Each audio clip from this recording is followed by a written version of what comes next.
You're listening to another episode of Last Night's Coffee with Chuck and Jon. All right. You ready? Do you need a countdown? Do we need to clap? Yes, you need to clap 3 times and pat on your head. You got to rub your head or rub your tummy and pat your head. That's no. Wait, am I patting my head or rubbing my tummy? You're patting your head and rubbing your tummy. That's what you're doing. All right, we're good now. Okay, we are synced up and ready to go. Yep. Ladies and gentlemen, boys and girls, dogs and cats, even though if you're a cat and you're listening to this show, I don't support you. It is episode 147 of Last Night's Coffee with Chuck and Jon. I'm Chuck. That's Jon, the world's youngest Gen Xer, and this is my last week before vacation, so I'm in vacation mode.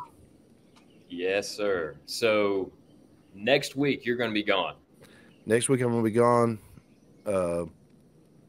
I think you might have a little special mix-up for them, possibly. Yeah, we're going to put together like a little greatest clips compilation for sure. Yeah, that'll be cool. Yep. Not much to review this weekend, dude. Yeah, same here. I mean, that's all we did was review our weekends last week, and then we both had like tame weekends this weekend. Yeah. The most I did this weekend was I did a waterless low country bowl on my Traeger. Ooh, how did that turn out? Very good. I can only imagine. Everything else has turned out. I can only imagine. Now, what all did you put in it? Shrimp. I did shrimp, crab legs, corn, and the red potatoes. No sausage? I forgot the sausage. I looked at it at the store. I'm like, I ought to get that sausage. Yeah. I probably need it. And then I went home. It happens. You know. It happens. But that you kept a pretty, I mean, that's traditional. That's good. Yeah. Yeah, I'll probably do it next time. I'll probably throw some sausage in there. Yeah. Yeah, I bet it was delicious, man. Everything you've made on that Traeger looks amazing. It's so good. It's the best thing. A little bit jealous. Well, if there's not much to talk about from the weekend, man, what are we going to talk about? I don't know. Hurricane season started.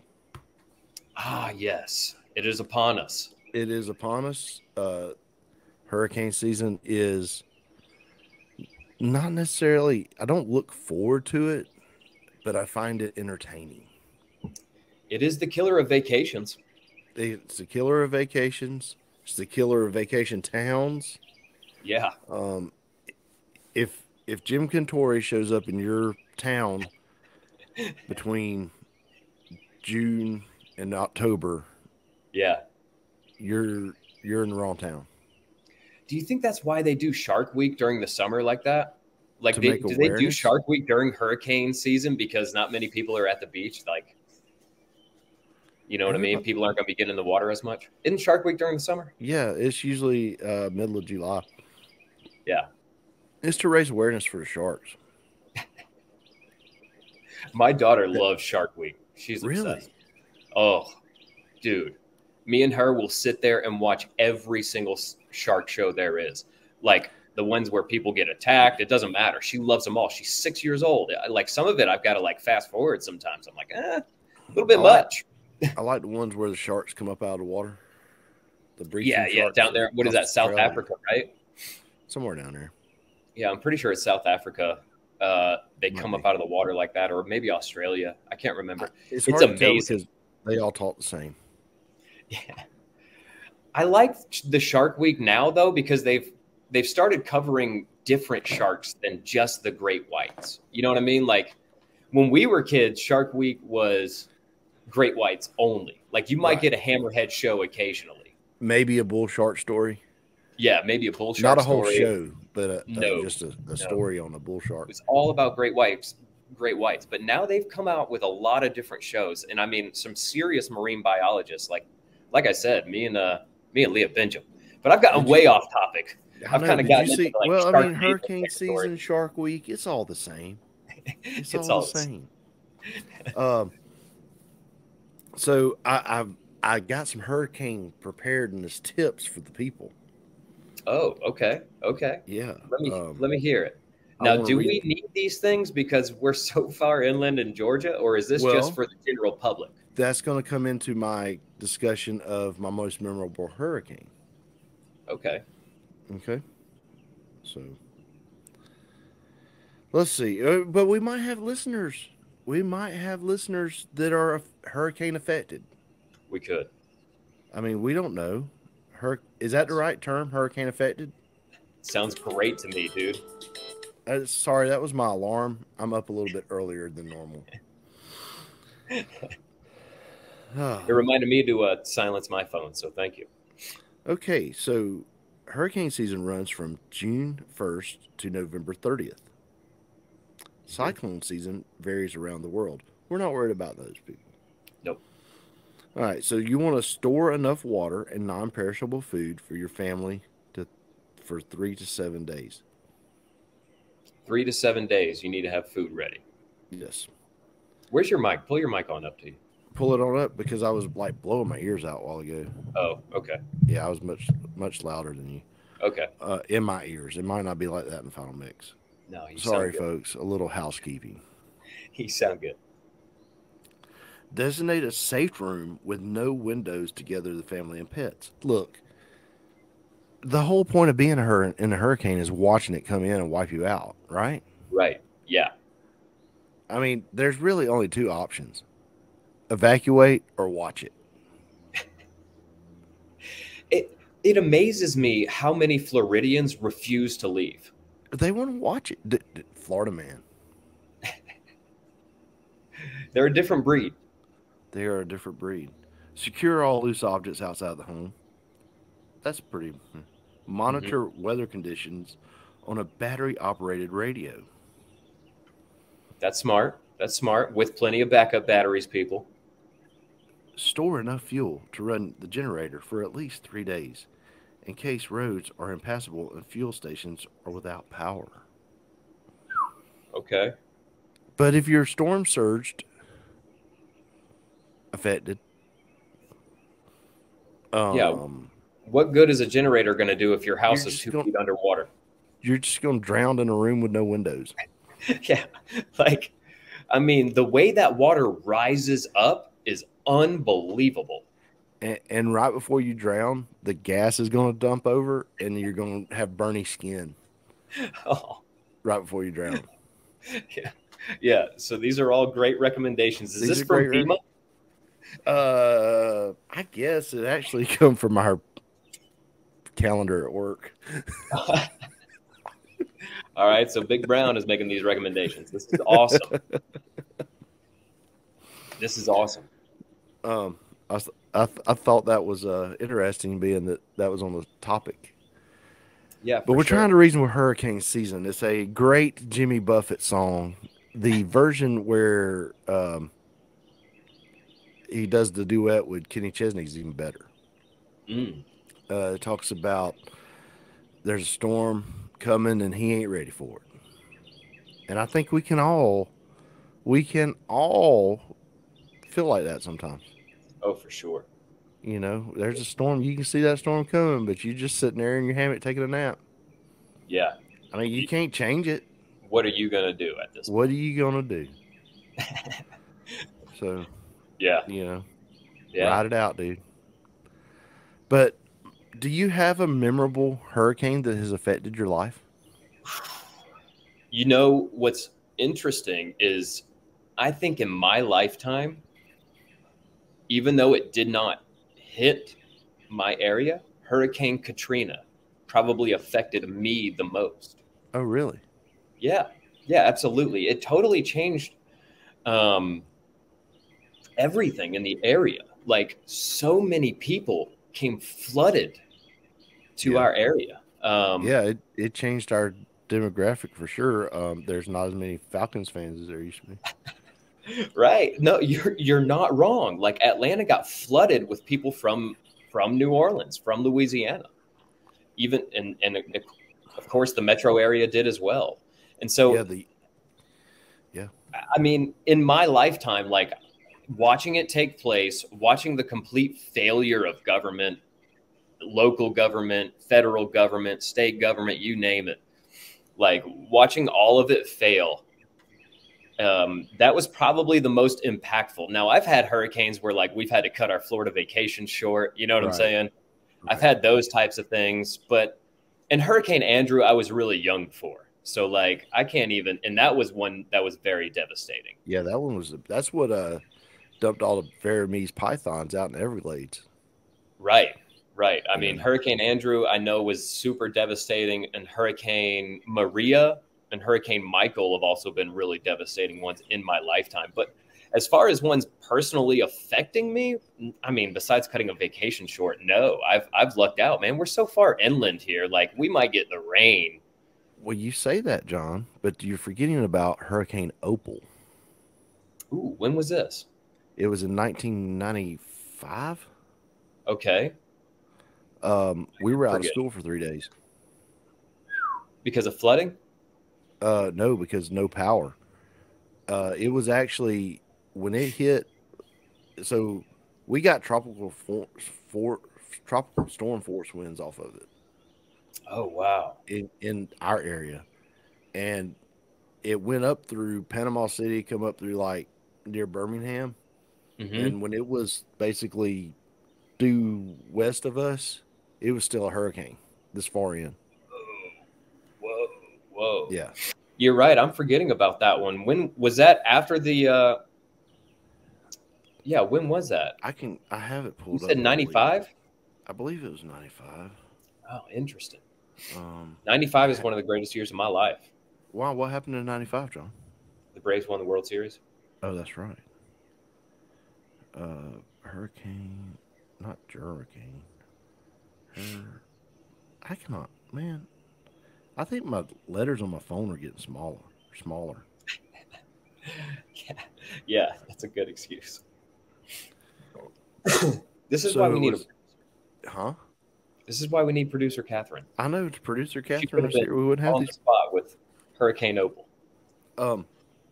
September 27th is when it hit in Panama City, or when it formed, or something like that. Its date range is from September 27th through October 6th, I guess, when it was a named storm. Wow. Of 95. That's wild, man. So we were out of school for 3 days. Was that only Spalding County though, I wonder? I don't know.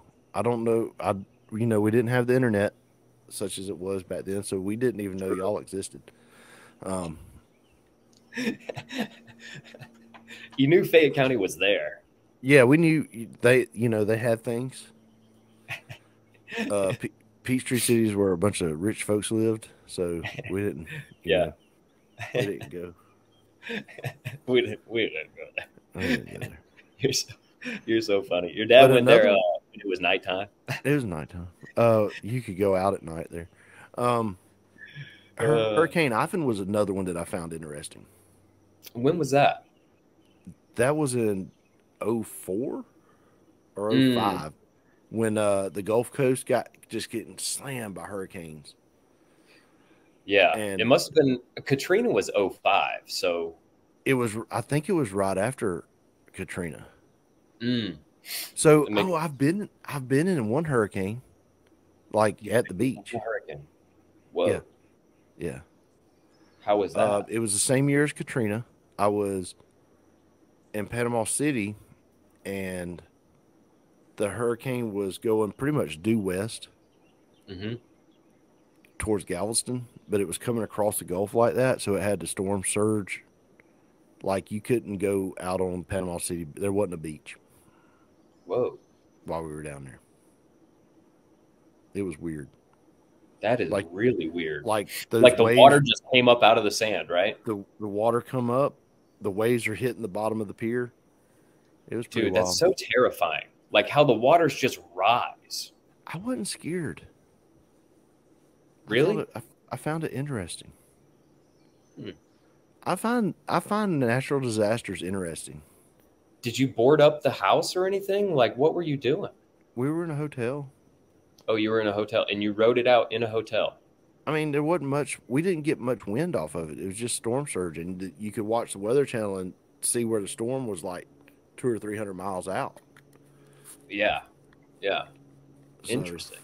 I mean, it was interesting. We still had bike week while we were down. I mean, like bike week still went on with our freaking hurricane.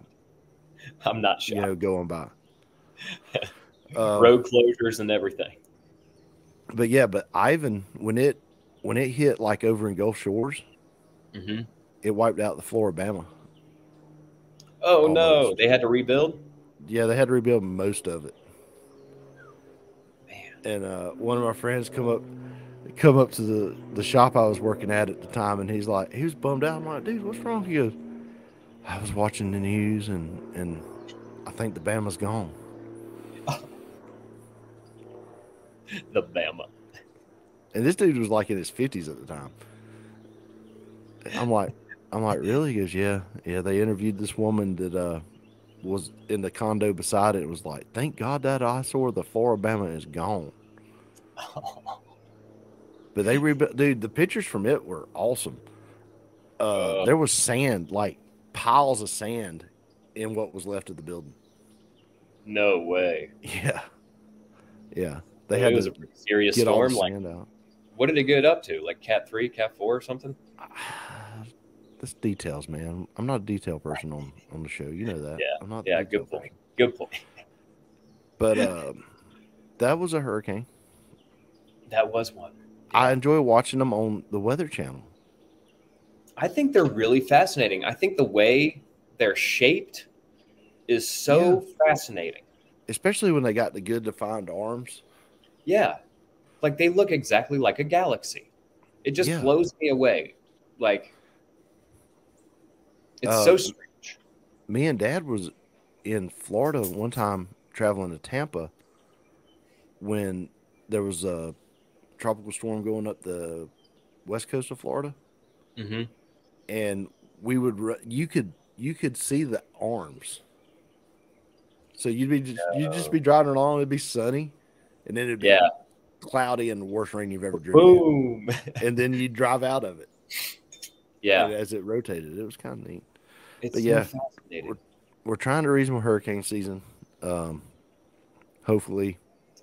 We got any more tips that are gonna evacuate. Get out of town. If you see that hurricane's like going to make a direct hit 100 miles of your coastal area, just come on up to Georgia. You can stay at my house. Yeah. You know, I imagine if Cheyenne and Kyle have to evacuate in Sanford, because I know they've evacuated that part of Florida before for hurricanes, they'll come see us. Yeah. Don't you have a friend that lives in Florida or something like that and does like those live weather updates? I do. Holder the Hurricane Hunter. He lives down in he's somewhere south of I think he's right there around Cocoa Beach. Oh, okay. And he'll get on there and he'll do his Holder the Hurricane Hunter bit while the storm's coming in. It's freaking hilarious. Yeah, shout out that guy. He makes the best of it, right? Yeah, he makes the best of it. He ain't coming back to Griffin for a hurricane. Nah. We need to blow him up. I hope he gets a couple of followers out of us anyway. Yeah, we need another good storm so we can see the Hurricane Hunter come back out. Well, it's his season, dude. It is his season. Man, hurricanes. Yeah. They can be devastating, though, brother. They can be devastating. Almost as devastating as a serial killer that they are digging up his house or his land in somewhere in the world. It's in somewhere around Indianapolis. It's on the outskirts of Indianapolis somewhere. Yeah, and they said his body count's in the thousands. No. So this, just like you were talking about, 10,000 human remains found. Super misleading headline. There have been. It's on the internet. It's true. So, like, here's the thing. There's been 10,000 pieces of humans found. That's still a lot. That's a lot. Yeah. Right. Because the way he disposed of the bodies was crushing them, burning them, probably tilling them up. Who knows, dude? Who knows? This old guy named Herb. I can't say that name. You must not have read the article. No, I sent it to you, and then I bounced. Okay, You're the facts guy. Let me give you the scoop on the article, okay? This guy is started abducting homosexual boys and men starting in about 1980 until about 1990 something, when the feds started catching wind of him. And this dude escaped to Canada when they issued a warrant. He went to Quebec, and he actually unalived himself in Quebec in like 1996. Okay. So the wife was like really resistant to the feds coming on the property and stuff like that. And so a lot of this is just stuff that they're starting to uncover. And he's linked to about 25 murders, they believe. However, they've found evidence for at least 12 bodies right now. That's okay. Look, since the wife wouldn't let the people on the property, is she obstructing justice? Well, her reasoning was that, like, he never admitted guilt. He didn't leave a suicide note. Sorry, I don't know if we're allowed to say it. He didn't leave a note. You know what I'm saying? Nothing like that. Yeah, so she was like, he never admitted guilt. I don't know that he did this. But when the evidence started stacking is when she finally caved, apparently. Oh, she knew. Huh? She knew. I mean, you're not having body bonfire parties in your backyard without your wife sticking her head out and going, "Hun, what you doing?" Yeah. So when they make it also a little bit misleading because they say farm in Indiana or whatever. It's only 12 acres. Yeah. Okay. You can smell a burning body from 12 acres. Oh, yeah. I'm on 12 acres, dude. Yeah. You can smell a burning body, brother. I know what's going on this property. You know what I mean? Yeah. So it's a little bit misleading in the fact, like, yes, it was a farm. It was an operating farm. Everything. But, I mean, it was 12 acres. So, yeah, that's what they're digging up is parts of his 12-acre farm. And they found at least 10,000 pieces of human remains. Yeah, if you want to look into it a little deeper, just Google Fox Hollow Farm. Fox Hollow Farm. Ugh. I don't even like the sound of it. I don't either. But you know what you're going to like the sound of? What's that? These ads coming up next. Bingo. Thanks for sticking with us through this ad break, guys. I'm here to tell you about one of our sponsors, Eileen Ayers with Bush Realty. You can check her out at movingcoweta.com for all of your real estate needs in the metro Atlanta area. That's movingcoweta.com. Eileen Ayers with Bush Realty. Now back to the show. So we're back, y'all. And we did forget. We were going to talk about one thing in the weekend update, and then we forgot about it. So we're going to talk about a little bit of movie stuff right quick. Have you ever seen the movie That Thing You Do, John? It's been a long time. So I'm going to tell my grandkids that that's Weezer's origin story.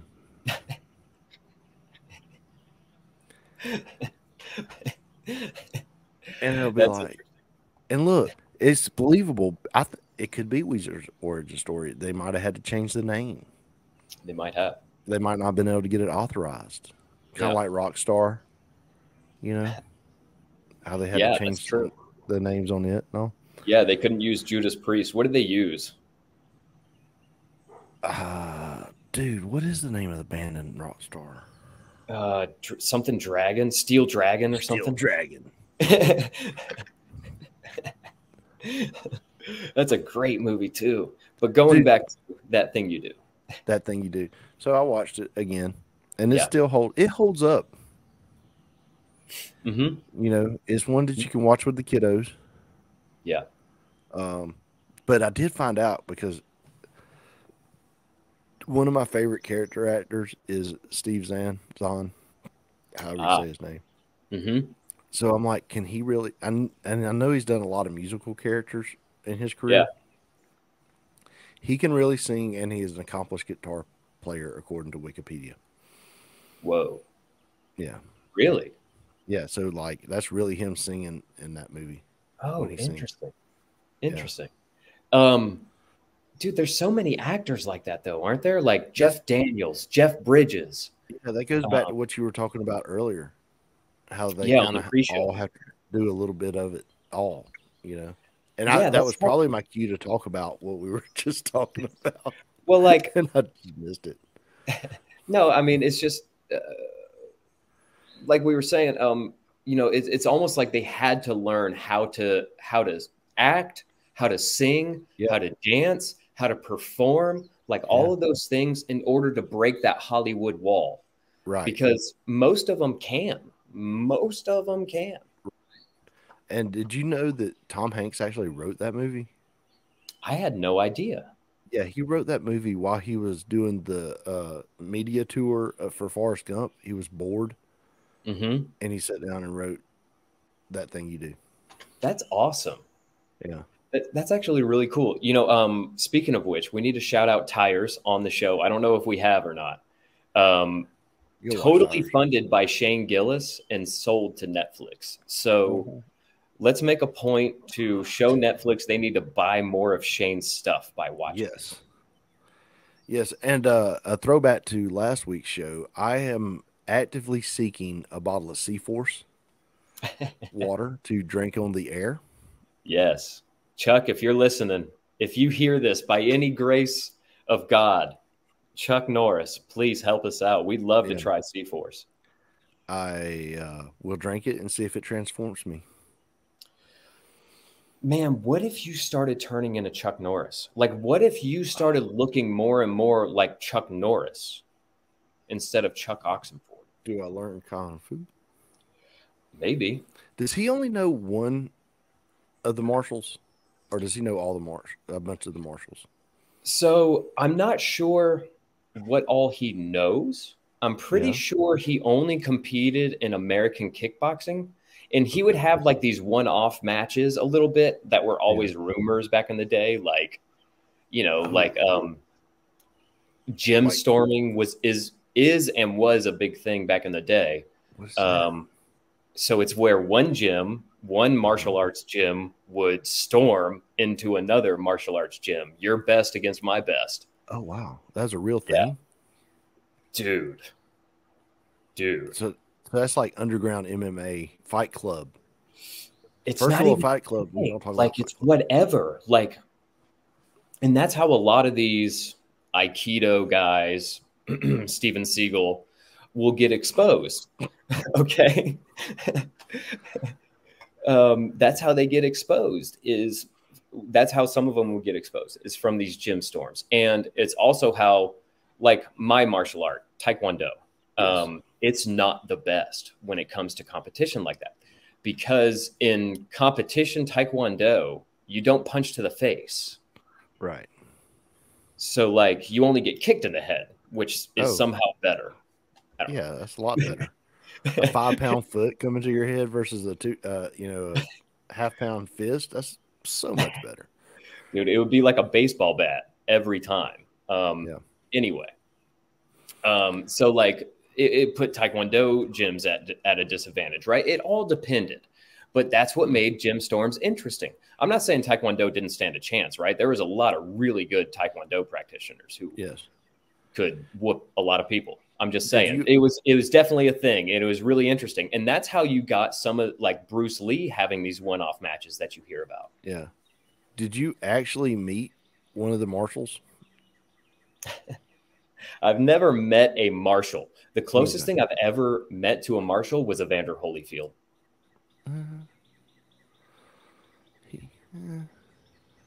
Did he post-ear or pre-ear? Did he have both his ears?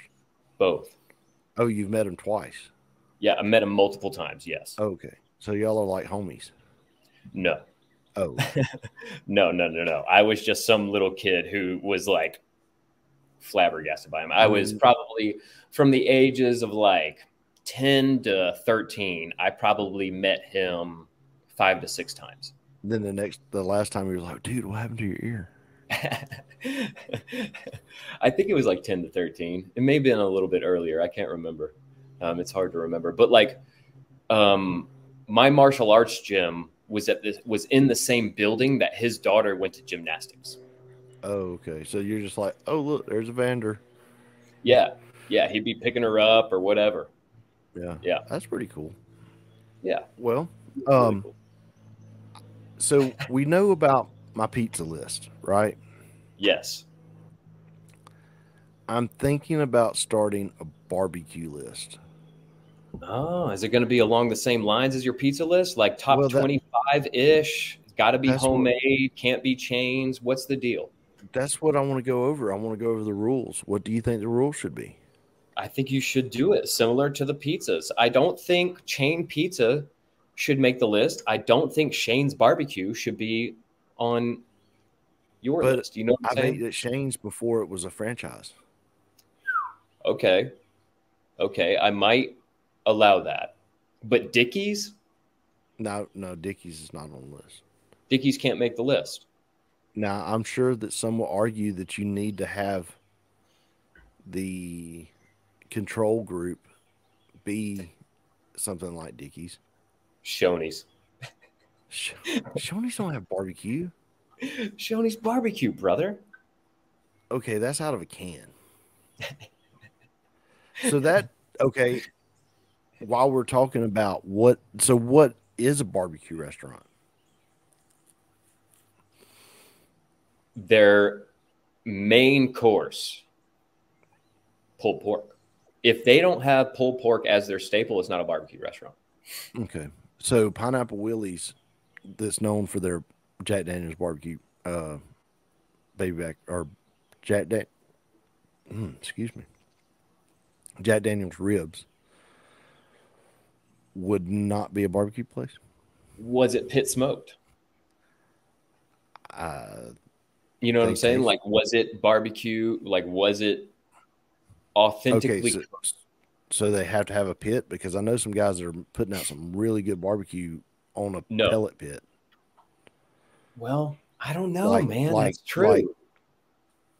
Like that's your source of your heat and your wood. You can go deep on this, huh? Yeah. So, I mean, what do you think the criteria should be? What do you have a perspective on this? So I think if they have multiple locations, it could be less than 5 or less locations. Okay. It has to be 5 or less. Yeah. Okay. So when you tried it, so would that include Shane's? Shane's was only one when I went to Shane's. Right. So it would make your list. It would make the list. Because I say 5 or less because like Fresh Air Barbecue has 2 locations. Sure. And it's got to make the list. It's got to make the list. Yeah, you can't exclude that. At one Pink's point, Barbecue. Who? Pink's Barbecue. Yeah, Pink's Barbecue. At one point,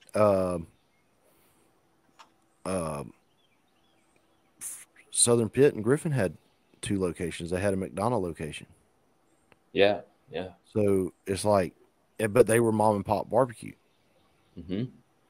So, and here's the other thing. Do I go back and say I need to start fresh on this list and try to remember every place I've ever eaten barbecue at? Because, dude, that list is crazy. Or do I start fresh and say Fresh Air's on the list, Shane's is on the list, and Southern Pitt's on the list? Those 3 are already on the list. Now, do I build off of that 3? If you can remember it well, I'd say if it stands out in your memory, it can make the list. Okay. Do I need to know the name of it or just the location? Well, there were some on your pizza list that you didn't know the name of. So I'd say even if you don't know the name, it can make the list. Buc-ee's does not make the list. Oh. So I know you love a Buc-ee's barbecue sandwich, don't you? top 25 or our 25 gas stations list. Yeah. Gas station food list. We could Dude. do that like right now. Top 10 gas station food list. Let's do it right now. Huckabee's. Okay, so Bucky's is number 1. Okay. Huckabee's gas station is number 2 with their burgers. The Country Store is number 3 Okay. With their biscuits and all? with their biscuits and their burgers, and they have a great like soul food menu too. Even though they don't have soul food people making the soul.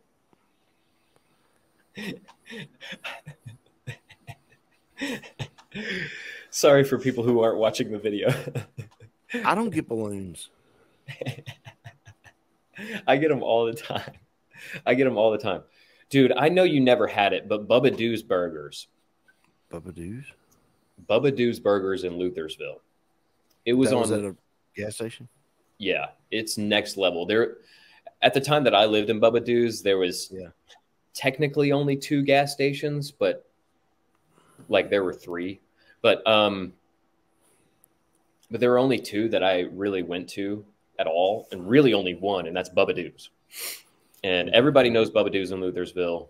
The burgers, like he would just sear them on either side on a flat top grill and then just throw them in a bucket of hamburger fat, of like literal grease.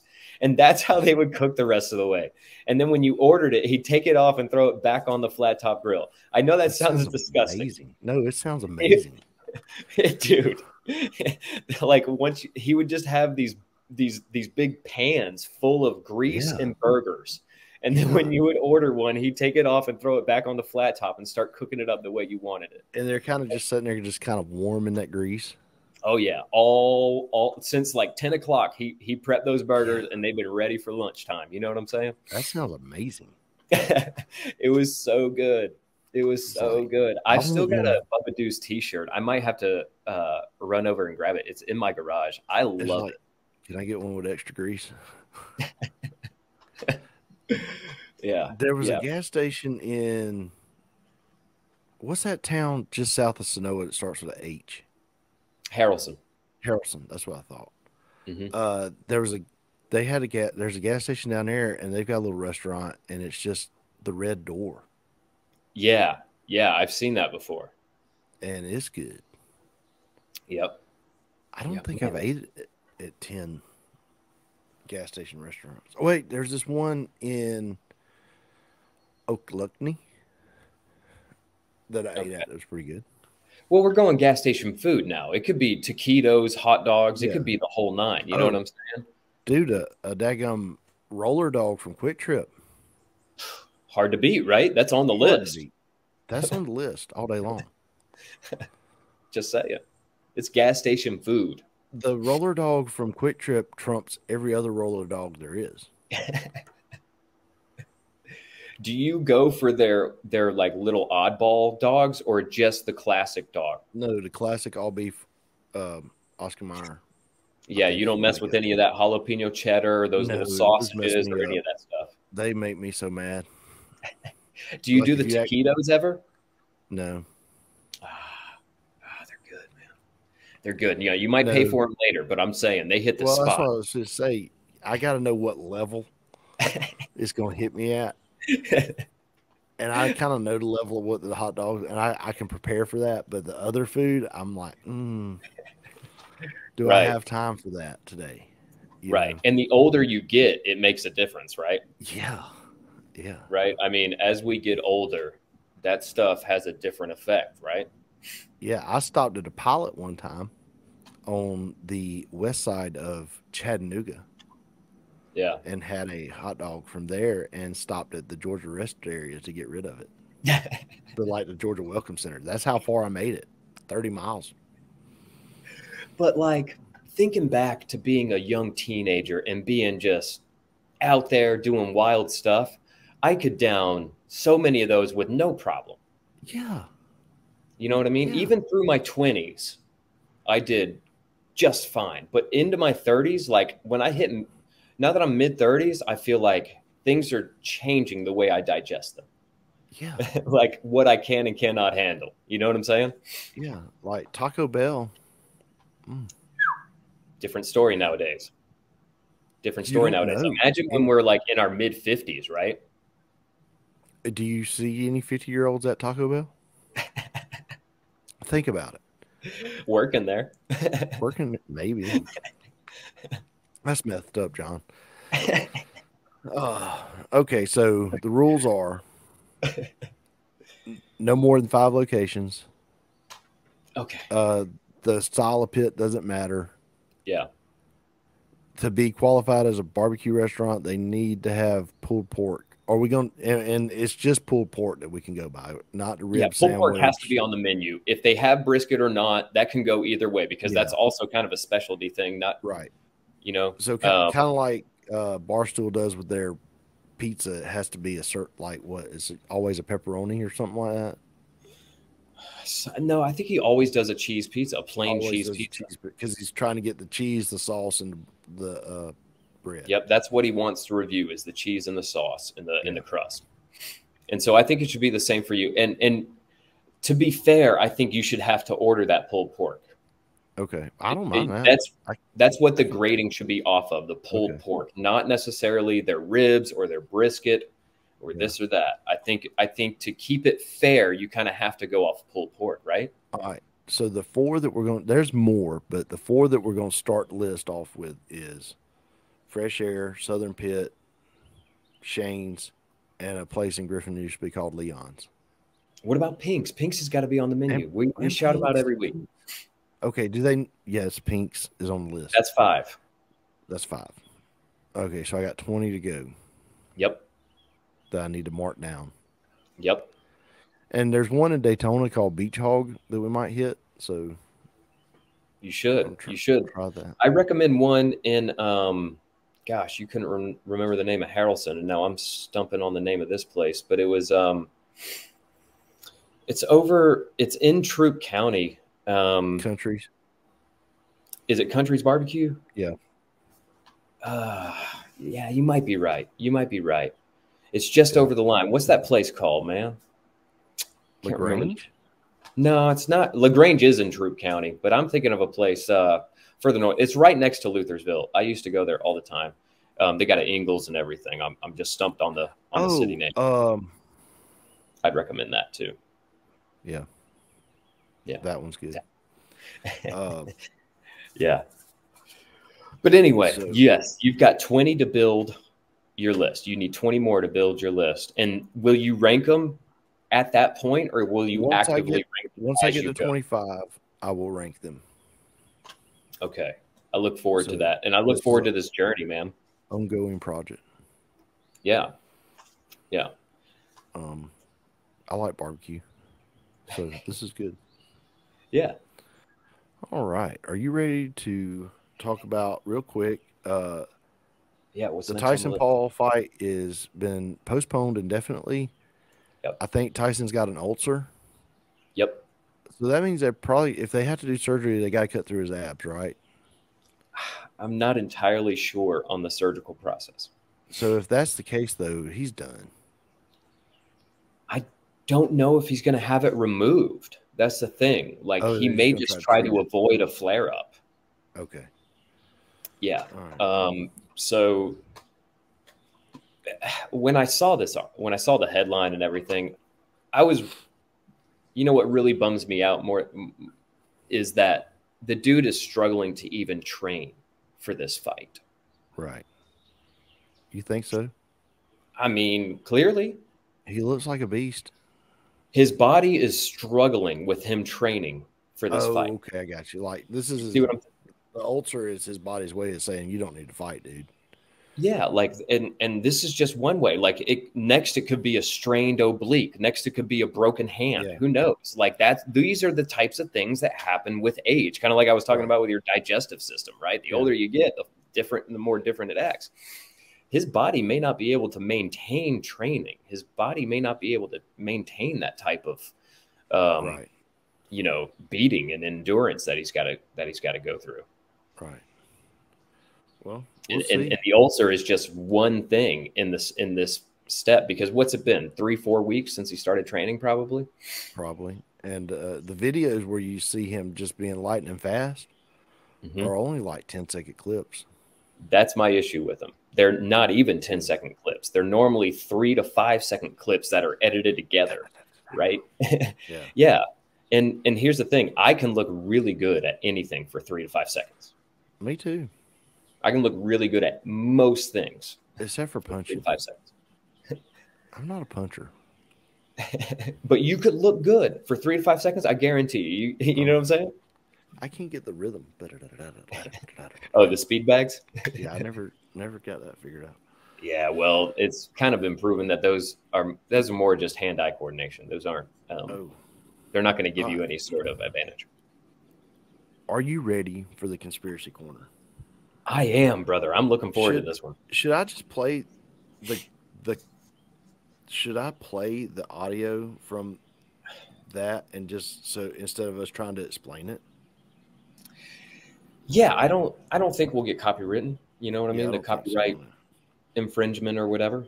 All right. So here's the audio. This is a guy talking about that he time traveled, and this is how he's saying it works. Time travel. You're gonna have to hold it close to the mic.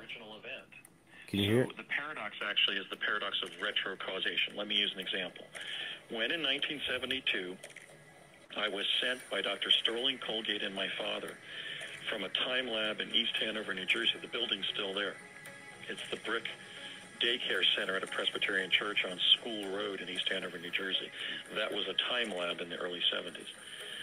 I was sent there via a technology called plasma confinement to the day that Lincoln gave the Gettysburg Address, which was November 19th of 1863. And I was photographed by a photographer that I think was Matthew Brady. It's disputed. Some people believe it was a photographer assistant of Brady named Bacharach. But it looked like Matthew Brady because I saw him as he was taking the photograph of the citizens of Gettysburg gathering to see President Lincoln give a speech, which was the caption of that famous photograph that I'm in from Gettysburg of that day. But let me just explain how I was using this as an example of how the quantum paradox actually works. Sure. Now, if you ponder the fact that I was sent there, photographed in 1863, and then after its discovery in 1951, this photograph has been widely published in news magazines because until 2007, it was the sole surviving photograph of Lincoln at Gettysburg. That begs the question of, did I not exist in the photograph until 1972? Jump there, get photographed, and create another timeline that I returned to where suddenly my image was in all the news magazines that republished the Josephine Cobb image of Lincoln at Gettysburg? Or was I always in all of those photographs? And the latter is the case. Why? This is the paradox of retrocausation. From the perspective of 1863, I arrived as a time traveler from the future, was photographed, and hence my image was always in the photograph. So from the perspective of 1972, I had to go to 1863 to be in the photograph. But if I had flipped through, let's say, that September 1963 edition of the National Geographic that republished the Josephine Cobb image of Lincoln at Gettysburg, I would have seen myself in that image. Okay. So the video is a little bit longer. The time traveler guy is named Andrew Bazico. Okay. That's an interesting theory on time travel. It is. I mean,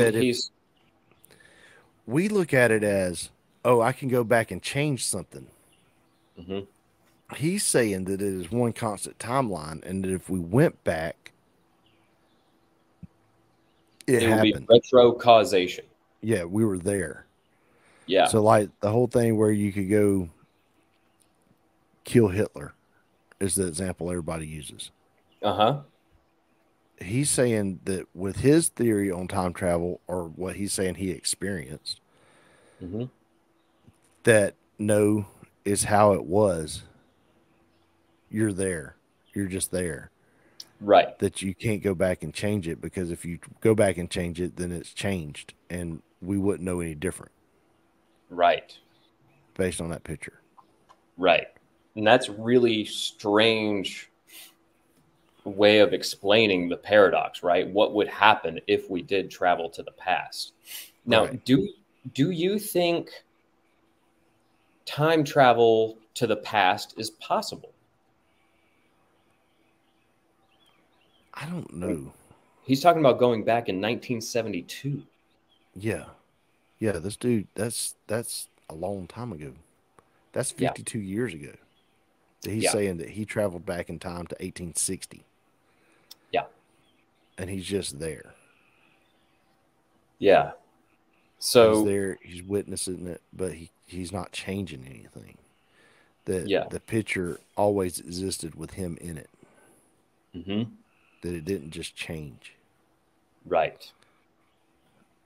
So are these like possible explanations for aliens? Are these like glimpses, like when we see a craft, is that something from the future coming back? Right. right. And we can't explain it. It could And be. it's always been there now. It could be if time travel is possible.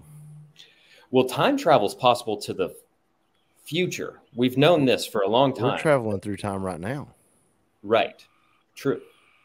So, like, all right, here's how Neil deGrasse, well, this is how Brian Cox explains it. I can't the whole explain watch thing.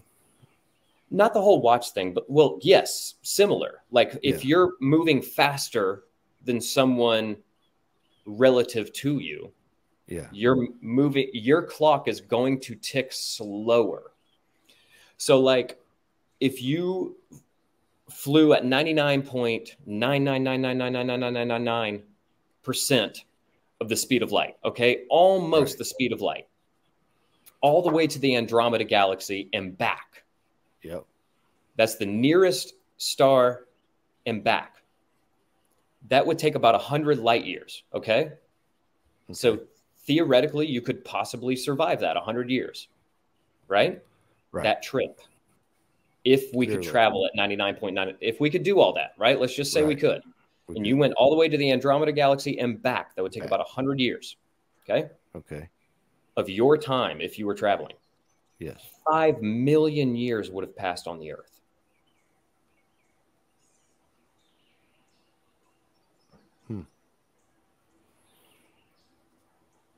But so we can travel into the future because it's all about relative to what? Our timeline now. Right. And like we'd be on the same timeline. We'd still be on the same timeline if you went to Andromeda and back. I just would have been dead for 4-point-something million years. I don't know, man. It's really strange. I mean, that's explained in Einstein's famous equation where E equals mc squared comes from. Yeah. In the process of that theory, he explains how time travel is possible to the future. I mean, so we've known about it since 1905, that it's all about speed. Okay. Yeah. So do you think this guy's telling the truth or do you think he's making it up?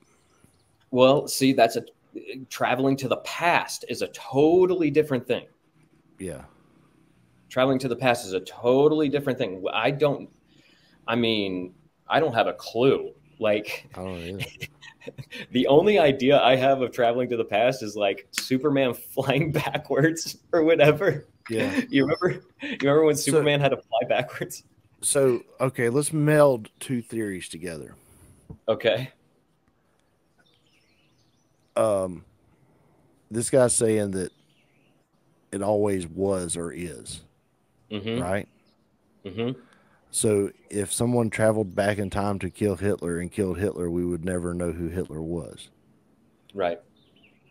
He'd be erased. Okay. There would just be a news article saying some dude walked in the kid's house and killed him. Mm-hmm.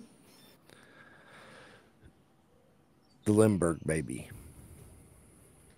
Ooh. Are you familiar with Charles Lindbergh? Yeah, the missing baby. Yeah. Yeah. Okay, yeah, for sure. That was a major thing. Mm-hmm. What if that was a time traveler went back because they knew that Charles Lindbergh's kid was worse than Hitler? Would have ended up worse than Hitler, and then all we know is Charles Lindbergh's baby got kidnapped. I mean, I like the idea behind that. It's a little far fetched, but let me. But it always, to us, it always was. Charles Lindbergh was, so that we can all be on the same page. If you Charles Lindbergh lived in 1902 to 1974. He was an American aviator and military officer, right? Yes. Charles Lindbergh. And his child, didn't it wind up being like right in the woods across from his house or something? I think so. But there was always this this mysteriousness about the abduction of his child. Yeah. There's always been a lot of conspiracy surrounding it. Yeah. Now, what would his son or whatever, what would he have found out or accomplished or done different? You know what I'm saying? We don't know. Or what did he do different because he was abducted? Did they give him some sort of knowledge when he was a baby? I thought he was killed. No, I don't think he was killed. Oh. Was he? I don't know. I thought the Lindbergh baby was found alive. Here, Google. I got it right here. Was the Lindbergh baby? No, it was found dead May 12, 1932. You're correct. Cool. So they did not impart any wisdom to this little boy. Right. Same way. What if John Benet Ramsey? My bad. I'm remembering this wrong. I feel so terrible. Traveled back in time and killed John Benet Ramsey, and we just know she died. So is Charles Manson a time traveler? What's he got to do with John Benet Ramsey? I'm nothing. I'm just saying he didn't even kill anybody, but he convinced people to kill people. People he was convincing, you know what I'm saying? Like, right. No, I don't think he was a time traveler. I think I'm talking child deaths. In this scenario.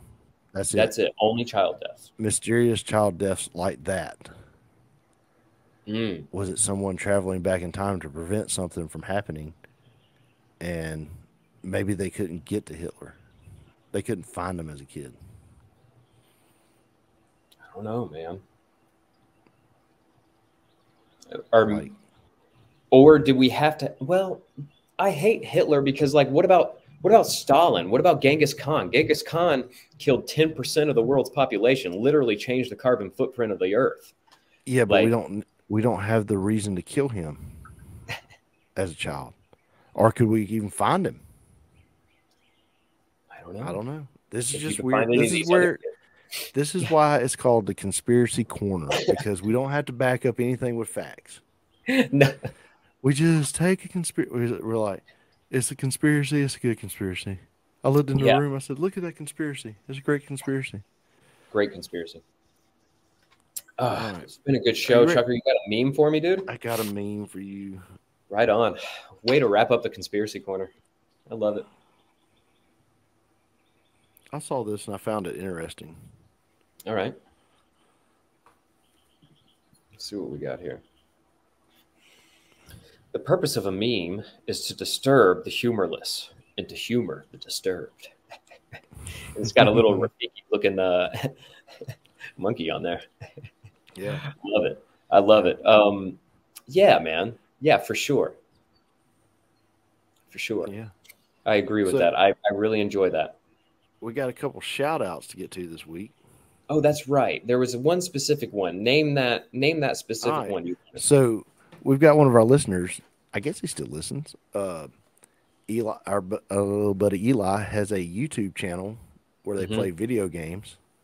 Okay. And it's Crazy Soldier, all one word. Okay. On YouTube. So go follow him if you're into video games. And if you're not, just hit that subscribe button for him and, help his numbers out. Yeah, absolutely. And then we got the Eating Chambers. Once again, we've talked about them a lot on the show. Pink's Barbecue, some good barbecue, good sauce. Yep. Hopefully one day. Huh? Check out the YouTube show. He's got check out the YouTube. Got some good stuff on there. Hopefully one day we'll have a, brick and mortar building, we can go in and get some of that. No, that's right. I know that's right. So, all right, night shifters. Well, we're That's off. it. We're done. Episode 147 in the books. We're off next week. Starts now. Yep. Enjoy it, Chucker. We'll talk to you guys later.